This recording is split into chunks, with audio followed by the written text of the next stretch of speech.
ইফতারির আগে যে দোয়া ওইটা আল্লাহ ফিরায় না। ইফতারি করার আগ মুহূর্তে আমরা যে পেঁয়াজু, আলুর চপ, বেগুনি এই যে সাজায় রাখা হয় ডিজাইন করে, এইগুলো রেখে যখন দোয়া করেন এই দোয়াটা আল্লাহ শুনে খুব। আল্লাহ বলে, কিরে ফেরেশতারা, ঘটনা কি?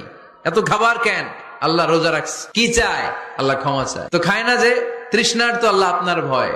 আমারা দেখছে না, আল্লাহ আপনারা দেখে নাই। জান্নাত দেখে নাই, আমার জাহান্নাম দেখেছে আল্লাহ কিন্তু জানে। তারপরে ফেরেশতাদের মুখ থেকে বের করা হবে। সুবহানাল্লাহ পড়েন।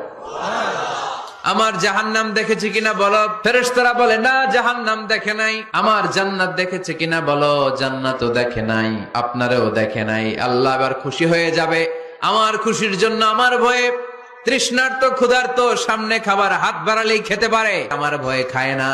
আমার ক্ষমা চায়, আমার কাছে ক্ষমা প্রার্থনা করে।